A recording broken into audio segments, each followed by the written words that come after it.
नमस्कार, बहुत स्वागत है आपका डेली 24 भारत में। मैं हूं आपके साथ अनिता शर्मा और वक्त हो चला है सुबह की बड़ी जानकारी के साथ। बता दें कि पटना में आज नितिन नबी का भव्य रोड शो है और ढोल नगाड़ों से नितिन नबी का होगा स्वागत। और नई जिम्मेदारी के बाद पहली बार वो बिहार पहुंच रहे हैं। बड़ी जानकारी आपको दे दें कि आज दुनिया की सबसे बड़ी पार्टी बीजेपी के राष्ट्रीय कार्यकारी अध्यक्ष जो है नितिन नबी का पटना में भव्य रोड शो होने जा रहा है। और उनका पटना आगमन इसलिए भी बेहद खास है क्योंकि बीजेपी में राष्ट्रीय फलक पर बड़ी जिम्मेदारी बिहार के एक युवा नेता को मिली है।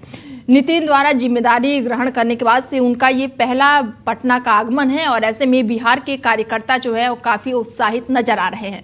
भारतीय जनता पार्टी ने बिहार के युवा नेता के कंधों पर बड़ी जिम्मेदारी दी है। बिहार के लाल नितिन को बीजेपी का कार्यकारी अध्यक्ष बनाया गया है और देश में युवा आबादी को देखते हुए बीजेपी ने एक युवा नेता को सामने लाया है और पहली बार बिहार के किसी नेता को इतनी बड़ी जिम्मेदारी मिली है। कार्यकारी राष्ट्रीय अध्यक्ष के आगमन को लेकर बिहार बीजेपी व्यापक तैयारियों में जुटी हुई है। बड़ी जानकारी आपको दे दें कि पटना में आज नितिन नबी का रोड शो होने वाला है और ऐसे में बीजेपी कार्यकर्ताओं में काफी उत्साह देखने को मिल रहा है। ढोल नगाड़ों के साथ इनका भव्य स्वागत किया जाएगा और ऐसे में नई जिम्मेदारी मिलने के बाद से आज नितिन जो है वो पहली बार पटना पहुंच रहे हैं और ऐसे में कार्यकर्ताओं में काफी उत्साह देखते ही बन रहा है। जिम्मेदारी मिलने के बाद से पहली बार बिहार पहुंचने वाले हैं नितिन और ऐसे में पटना में आज नितिन का भव्य स्वागत होने वाला है। बड़ी जानकारी निकलकर सामने आ रही है कि नई जिम्मेदारी के बाद पहली बार बिहार पहुंचने वाले हैं नितिन नवीन और इसको लेकर तैयारियां जो है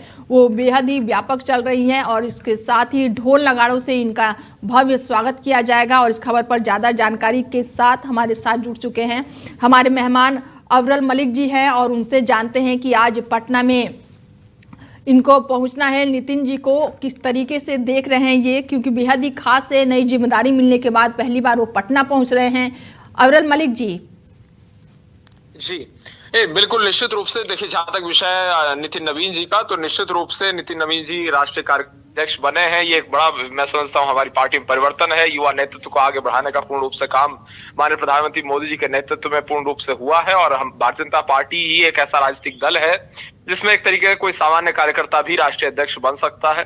तो ये परिवर्तन निश्चित रूप से है, इसमें कोई दो राय नहीं है। और जहां तक विषय बिहार प्रदेश का, तो बिहार प्रदेश में नितिन नवीन जी मंत्री भी रहे तो स्पष्ट रूप से, और उनका गृह राज्य एक प्रकार से है, वो जा रहे हैं। निश्चित रूप से भव्य स्वागत होगा, इसमें कोई किसी रूप में दो राय है ही नहीं। बिल्कुल, ढोल नगाड़ों से स्वागत के लिए जो बीजेपी कार्यकर्ता है वो बेहद ही आतुर दिखाई दे रहे हैं। तो कितना खास होने वाला है ये आगमन जो है, क्योंकि नई जिम्मेदारी मिलने के बाद पहली बार ये बिहार पहुंचने वाले हैं। बिल्कुल निश्चित रूप से नई जिम्मेदारी मिली है। नितिन नवीन जी को राष्ट्रीय कार्यकारी अध्यक्ष बने हैं। भारतीय जनता पार्टी के विश्व की सबसे बड़ी पार्टी है भारतीय जनता पार्टी, और उसके साथ साथ अगर बात कर ली जाए बिहार प्रदेश की, तो बिहार में भी अभी हमारी सरकार बनी है और नितिन जी भी उसमें मंत्री बने थे। नीतीश कुमार जी के नेतृत्व वाली सरकार है, एनडीए की सरकार है, मजबूत सरकार है और सबको साथ लेकर चलने वाली सरकार है। और अनुभवी नेतृत्व बिहार प्रदेश में भी नीतीश जी के नेतृत्व वाला अनुभवी नेतृत्व है। और ये बिल्कुल स्पष्ट है कि बिहार के सभी लोग आज गौरवान्वित महसूस कर रहे हैं कि उन्हीं के बीच से एक सामान्य कार्यकर्ता से नितिन नवीन जी विधायक बने। एक बार नहीं, दो बार नहीं, 5 बार विधायक बने, मंत्री बने। राज्य सरकार में मंत्री बनने के पश्चात वो राष्ट्रीय अध्यक्ष, राष्ट्रीय कार्यकारी अध्यक्ष बनते हैं। तो निश्चित रूप से ये गौरवशाली क्षण है, इसमें किसी रूप में दो राय नहीं। तो क्या नितिन जी अगर बिहार पटना पहुंचते हैं तो यहाँ पर कार्यकर्ताओं से बातचीत भी करेंगे, प्रेस कॉन्फ्रेंस भी करेंगे, ऐसी कुछ जानकारी है अवरल जी? जी नहीं, बिल्कुल निश्चित रूप से वो हर स्थान पे, हर स्तर पे संवाद करते हैं। आपने देखा होगा जिस तरीके से सभी कार्यकर्ताओं को मिलना एक प्रकार से बहुत ही आसान। नितिन जी से वो पूर्ण रूप से ग्राउंड से जुड़े हुए नेता हैं और सभी कार्यकर्ताओं से मिलते हैं। जहां भी कोई कार्यकर्ता मिल जाता है वहीं तत्काल रुक के मिलते हैं। ये एक उनकी खूबी निश्चित रूप से, इसमें कोई दो राय नहीं है। और जो भी कार्यकर्ता स्वागत के लिए आएंगे, जो भी आते हैं, उनसे मिलेंगे, इसमें कोई इफ एंड बट नहीं है। चलिए, तमाम जानकारी के लिए बहुत शुक्रिया आपका। जी बहुत धन्यवाद। बता दें कि नई जिम्मेदारी मिलने के बाद से पहली बार बिहार पहुंच रहे हैं नितिन और इनको लेकर भव्य की तैयारियों को लेकर पूरी तरह से भव्य तैयारियां की जा रही है। ढोल नगाड़ों के साथ तैयारियां की जा रही है। ऐसे में भव्य स्वागत के लिए बीजेपी कार्यकर्ता जो है वो बेहद ही उत्साहित दिखाई दे रहे हैं। और इसी बीच बड़ी जानकारी निकलकर सामने आ रही है कि 3 राज्यों में मतदाता सूची होगी जारी और चुनाव आयोग आज मतदाता सूची करेगा जारी और एमपी, छत्तीसगढ़ और केरल में आएंगे ड्राफ्ट। बड़ी जानकारी आपको दे दें, चुनाव आयोग को लेकर आज जो है वो मतदाता सूची जारी करेगा और चुनाव आयोग आज मतदाता सूची जारी कर सकता है और एमपी, छत्तीसगढ़ और केरल में आएंगे ड्राफ्ट। बड़ी जानकारी आपको दे दें कि चुनाव आयोग आज जो है वो केरल, मध्य प्रदेश और छत्तीसगढ़ से मसौदा मतदाता सूची जारी करेगा और चुनाव आयोग 12 राज्यों और केंद्र शासित प्रदेशों में मतदाता सूची के विशेष गहन पुनरीक्षण कर रहा है। और ऐसे में इसी क्रम में 23 दिसंबर को इन 3 राज्यों के अलावा केंद्र शासित राज्य जो है अंडमान निकोबार की भी मसौदा मतदाता सूची को जारी किया जाएगा और सभी सीओ और डीओ सभी मान्यता प्राप्त राजनीतिक पार्टियों को प्रस्तावित मतदाता सूची जो है वो प्रति साझा की जाएगी और मसौदा सूची जो सीओ और साथ ही डीईओ की वेबसाइट पर भी अपलोड की जाएगी और इसमें जो है अनुपस्थित, पलायन करने वालों और मृतक मतदाताओं के बारे में भी पूरी जानकारी होगी। बता दें कि इससे पहले निर्वाचन आयोग 2 बार मतदाता सूची की डेडलाइन बढ़ा चुका है और ऐसे में आज जो है एमपी, छत्तीसगढ़ और केरल में ड्राफ्ट आएंगे और इसको लेकर 3 राज्यों की मतदाता सूची जो है वो जारी होगी। चुनाव आयोग आज जो है वो मतदाता सूची जारी करेगा। एमपी, छत्तीसगढ़ और केरल के लिए आज का दिन बेहद ही खास माना जा रहा है क्योंकि आज जो है वो ड्राफ्ट जारी होने वाला है। 3 राज्यों की मतदाता सूची को लेकर आज ड्राफ्ट जारी होने वाला है। ऐसे में एमपी, छत्तीसगढ़,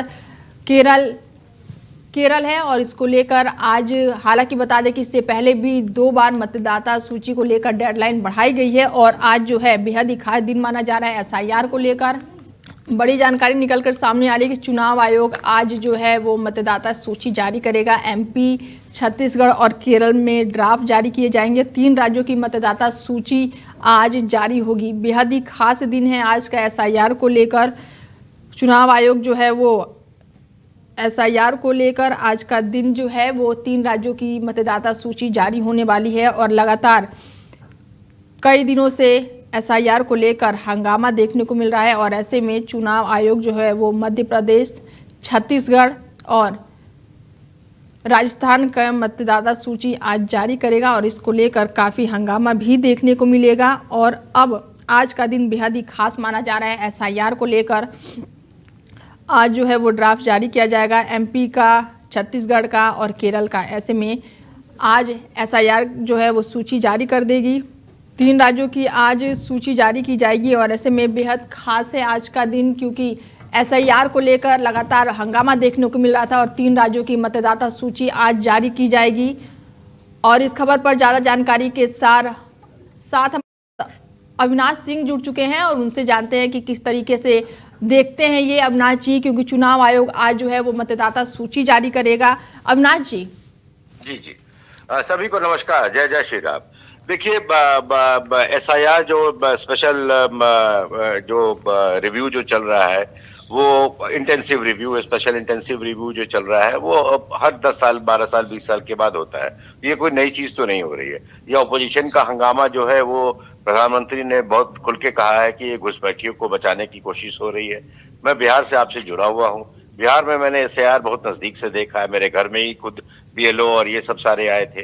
तो ये एसआईआर जो एक जरूरी कार्यक्रम है, देश का बहुत बड़ा कार्यक्रम है और ये 3 ड्राफ्ट लिस्ट जो आ रहा है, इसके बाद जो बीएलए जो होते हैं, जो पॉलिटिकल पार्टी के जो एजेंट होते हैं, उनका काम होता है कि आप देखो कि कोई किसी बंदे का नाम गलत जुड़ा है या किसी का छूट गया है। उसके बाद महीना 1.5 महीने का समय होता है, आप नाम जुड़वा सकते हैं या कटवा सकते हैं। तो ये तो अभी तो वेट करना होगा, देखना होगा कितने लोगों का नाम कटा या कितने लोगों का नाम जुड़ा है। उसके बाद फिर 1-1.5 महीने का समय होता है, फिर से उसको रिवाइज किया जाता है और तब फिर फाइनल एक रिवाइज लिस्ट आता है। तो ऐसे में अविनाश जी, जितने लोग पलायन कर चुके हैं, जिनका नाम कट चुका है, ये सारी लिस्ट भी जारी होगी? जी बिल्कुल। अगर लोग जो पलायन जो होता है यहाँ पे इंडिया में, जो सीजनल पलायन होता है, जैसे बिहार का आदमी पंजाब जाता है फिर वापस बिहार आता है, या महाराष्ट्र जाता है फिर वापस बिहार आता है, तो अगर इस तरह का है तो वो लोग फॉर्म भरते हैं और उनका नाम जुड़ जाता है। पर जो परमानेंटली छोड़ दिया, जैसे मेरे परिवार के कुछ लोग हैं, या मैं अपना एग्जाम्पल लूं, मैं पटना छोड़ के मैं दिल्ली इंदिरापुरम का मैं अगर वोटर हो जाता हूं तो मैं डुप्लीकेट वोटर तो बन जाऊंगा बिहार में, तो मेरा नाम ही कट जाएगा। तो इस तरह के डुप्लीकेट वोटर भी कटेंगे। जो लोग परमानेंटली शिफ्ट कर गए हैं उनका नाम कटेगा, और जो बाहरी जो है, जो घुसपैठी है, उनका नाम तो कटेगा ही तो कटेगा। ऐसे में इस तरह से अविनाश जी कह सकते हैं कि ये अब जो मतदाता सूची जारी हो रही है, एक तरह से ये नया मतदाता सूची जारी हो रही है आज का, अगर जो दिन मध्य प्रदेश, बिल्कुल। छत्तीसगढ़ और केरल की बिल्कुल, घुसपैठियों के नाम कर करीबन चुके हैं, पलायन कर चुके हैं, उनके नाम कर चुके हैं, जो लोग जी। चले गए हैं इस दुनिया से उनके नाम कर चुके होंगे। जी, ये अपडेटेड लिस्ट है। पर आप 140 करोड़ देशवासियों का अगर वोटर लिस्ट बनाएंगे तो 2-4 गलतियां या 2-4 डुप्लीकेट जरूर मिलेगा। मैं ये नहीं कह रहा कि बिल्कुल ही पक्का चीज होगा, पर इस बारे में आप बिल्कुल श्योर हो सकते हैं, देशवासी श्योर हो सकते हैं कि 99.9% ये बिल्कुल सही चीज होगा। ठीक है, तो अगर मैं थोड़ी सी राजनीति की बात कर लेती हूँ आपसे, तो ऐसे में क्या लग रहा है कि जो नाम कटे होंगे, आप शुरू से ही देख रहे हैं बिहार में एसआईआर को लेकर हंगामा हुआ, यूपी में हो रहा है, सब जगह हो रहा है, और अगर अब आज सूची जारी होगी तो लग रहा है कि हंगामा होगा। देखिए, हंगामा करना तो कोई सूरत तो बदलनी इनकी कोई चाहत तो है नहीं, बस हंगामा करना है। आप बताइए, बिहार में इतना हंगामा हुआ, 65 लाख लोग कट गए, 65 लाख लोग कट गए, मेरे वोटर कट गए, पता नहीं ये पहले तो ये पहचान कैसे लेते हैं कि इनके वाले वोटर है, नंबर 1। नंबर 2, ये 65 लाख बिहार में, मैं बिहार का एग्जाम्पल ले रहा हूं क्योंकि यहाँ हो चुका है। 65 लाख वोटर कटने की बात हो रही थी। आप बताइए मैडम की कोई 65 आदमी भी कोई किसी बूथ पे मिला? 6 आदमी भी किसी बूथ पे खड़ा मिला जिसने कहा कि मेरा वोटर लिस्ट से नाम कट गया और मैं वोट नहीं दे पा रहा हूं? ये सब गीदड़ भभकी है, ये सब केवल घुसपैठिया बचाओ इनका जो कार्यक्रम है। ये सब जानते हैं कि किनके वोट लेकर के ये इलेक्शन जीतते थे, चाहे वो मल्लापुरम हो केरला का, चाहे वो बिहार हो, चाहे वो एमपी हो। इनके बुरे वक्त आ गए हैं। अमित शाह होम मिनिस्टर जो है वो बिल्कुल इस बारे में बिल्कुल सीरियस है, प्रधानमंत्री इस बारे में सीरियस है। एक भी घुसपैठिया इस देश में नहीं रहेगा। आप ये देखिए, बंगाल में हिंदुओं को जला रहे हैं, क्या क्यों हो रहा है ये सब? क्यों हो? क्या हम चाहते हैं कि हिंदुस्तान में भी ऐसा कुछ हो जाए? तो इस बार अमित शाह बहुत सीरियस है, और अभी तो बहुत कुछ बाकी है मैडम। अभी तो सेंसस भी होना बाकी है, अभी जातीय जनगणना भी होना बाकी है। तो इस देश में बहुत बड़े बड़े कार्यक्रम होंगे, और एक भी पाकिस्तानी, एक भी बांग्लादेशी, एक भी घुसपैठिया जो भारत के खिलाफ सोच पाल के रखा है वो इस देश में नहीं बचेगा, इस बात की गारंटी ले। चलिए, जुड़ने के लिए बहुत शुक्रिया अविनाश जी।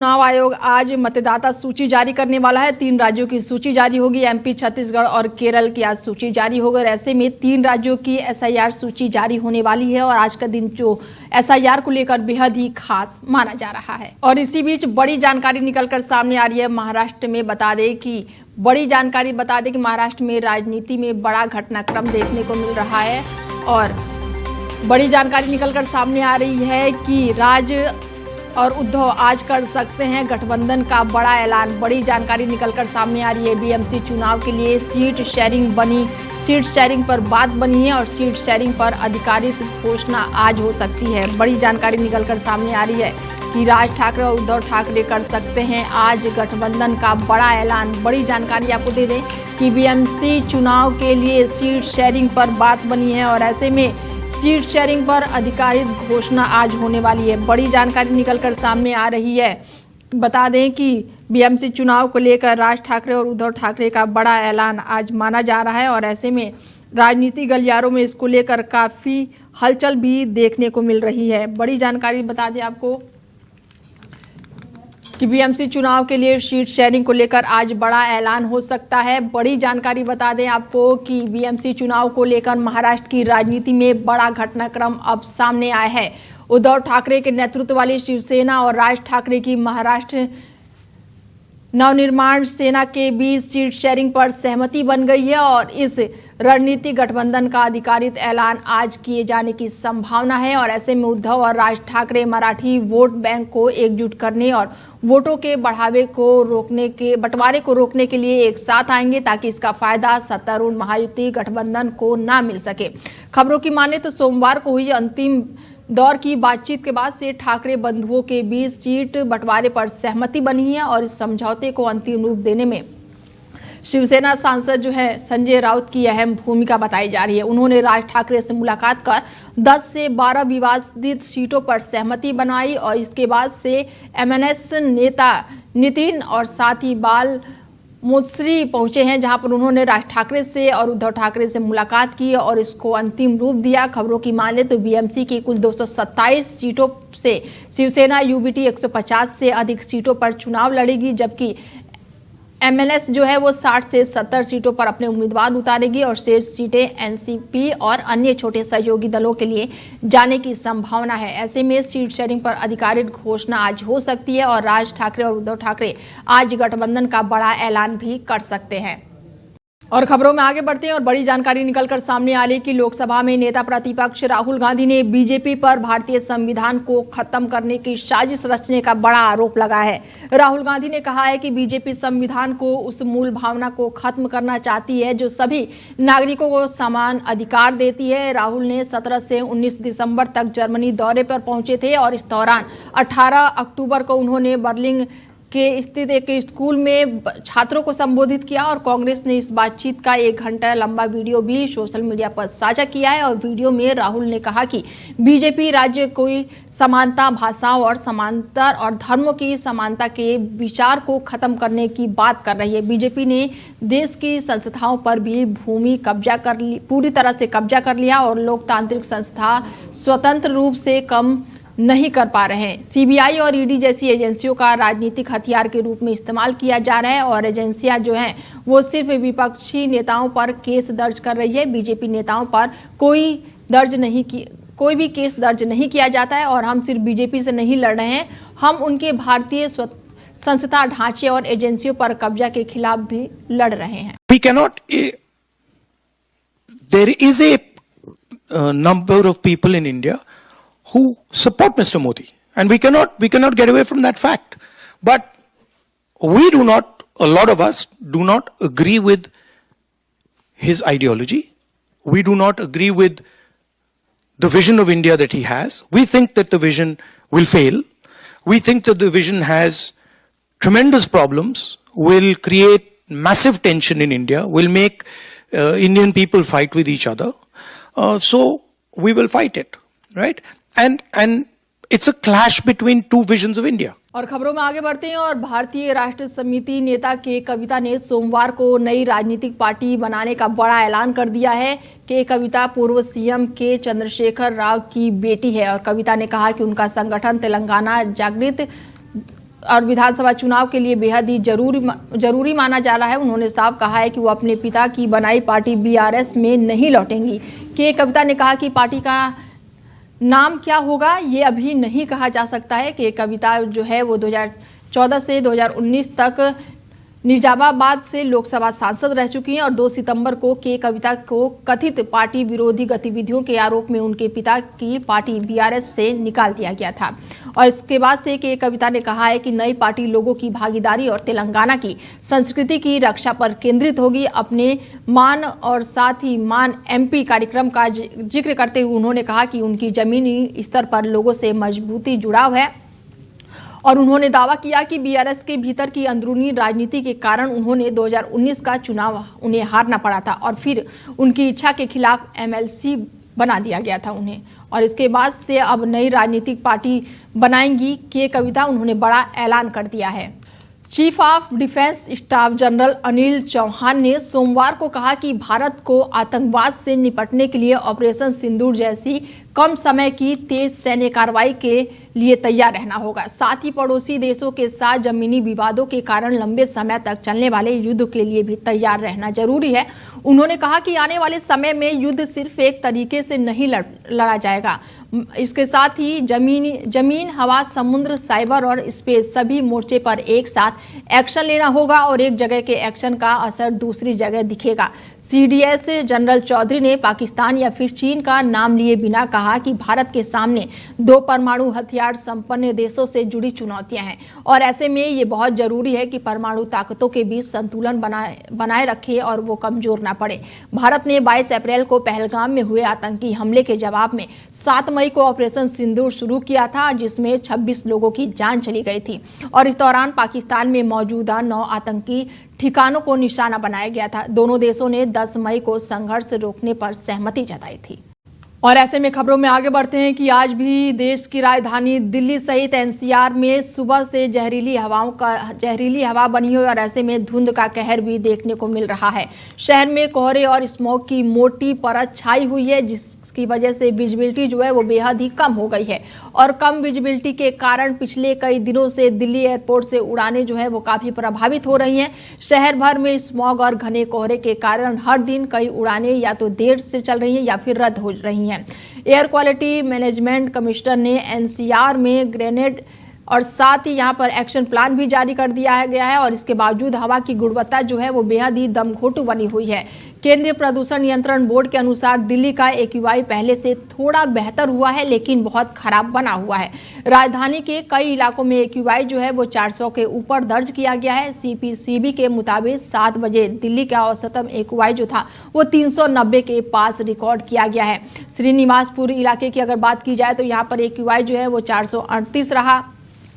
मुंडिका की बात की जाए तो 422 रहा। नोएडा के सेक्टर 1 की बात की जाए तो यहाँ पर 403 AQI दर्ज किया गया है।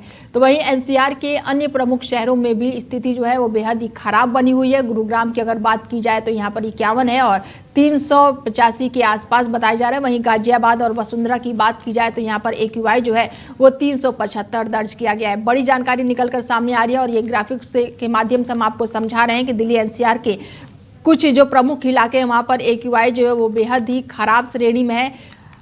मुंडिका की अगर बात की जाए तो 422 है। सेक्टर 1 की बात की जाए तो 403 है। आनंद विहार की बात की जाए तो 300 से ज़्यादा बताया जा रहा है। ओखला की और कई जगहों की अगर AQI की बात की जाए तो यहाँ पर 300 और 400 के आसपास AQI बना हुआ है। ऐसे में दिल्ली और एनसीआर की हवा जो है वो बेहद ही खराब श्रेणी में दर्ज की जा रही है और ऐसे में कई इलाकों में AQI जो है वो 380 के आसपास है।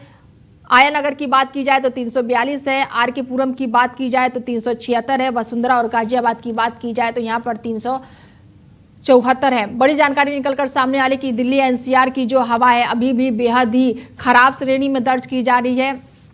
एक तरफ जहां पर धुंध की परत छाई हुई है तो वहीं धुंध और कोहरे और प्रदूषण की मार भी लोगों को झेलनी पड़ रही है। बड़ी जानकारी निकलकर सामने आ रही कि दिल्ली जो है वो पूरी तरह से गैस चैम्बर बनी हुई है। और खबरों में आगे बढ़ते हैं और जम्मू कश्मीर, हिमाचल, उत्तराखंड में पहाड़ों पर बर्फबारी के चलते मैदानी राज्यों में तेज सर्दी पड़ रही है। मध्य प्रदेश में रात 25 शहरों का तापमान जो है वो 10 डिग्री सेल्सियस से नीचे रिकॉर्ड हुआ है और इसके साथ ही कई जगह जो न्यूनतम तापमान है वो 4.6 डिग्री तक पहुंच गया है। यूपी की अगर बात की जाए तो 26 जिले शिमले से ज़्यादा ठंड रहे हैं और बाराबंकी की बात की जाए तो यहाँ पर रात का पारा जो था वो 4.5 डिग्री सेल्सियस दर्ज हुआ है। इटावा, शाहजहांपुर, कानपुर और बुलंदशहर में 7 डिग्री से कम तापमान रहा और 48 घंटे में सर्दी से 3 लोगों की जान भी जा चुकी है। 9 शहरों में 8वीं तक के स्कूल आज बंद किए गए हैं। उत्तराखंड के नैनीताल में कल 6 डिग्री सेल्सियस और हिमाचल प्रदेश में शिमला में 11 डिग्री सेल्सियस पारा रिकॉर्ड किया गया है। जम्मू के पहाड़ी इलाकों में 2 दिनों से बर्फबारी का दौर लगातार जारी है और इस कारण रात के तापमान में भारी गिरावट दर्ज की गई है। गुलमार्ग का तापमान जो है वो -2 डिग्री सेल्सियस रिकॉर्ड किया गया है। दिल्ली में कोहरे के कारण विजिबिलिटी जो है वो काफ़ी कम हो गई है और इस कारण IGI एयरपोर्ट पर 500 से ज़्यादा फ्लाइटों को देरी से या फिर उसको रद्द करना पड़ रहा है। साथ ही 14 फ्लाइटें कैंसिल भी की गई है, जिसमें 6 आने वाली और 8 जाने वाली फ्लाइटें भी शामिल है और इसमें कुछ इंटरनेशनल फ्लाइटें भी शामिल हैं। और ऐसे में हम आपको 5 जगह की तस्वीरें दिखा रहे हैं। मुरादाबाद यूपी की तस्वीरें हैं, श्रीनगर, दिल्ली, पुंछ और हरियाणा की ये तस्वीरें हैं जहां पर किस तरह से विजिबिलिटी जो है वो बेहद ही कम हो गई है। और ऐसे में श्रीनगर, दिल्ली, मुरादाबाद, पुंछ और हरियाणा में घने कोहरे की मार देखने को मिल रही है। फिलहाल बुलेटिन में मेरे साथ इतना ही। बने रहिए आप हमारे साथ और देखते रहिए डेली 24 भारत। नमस्कार।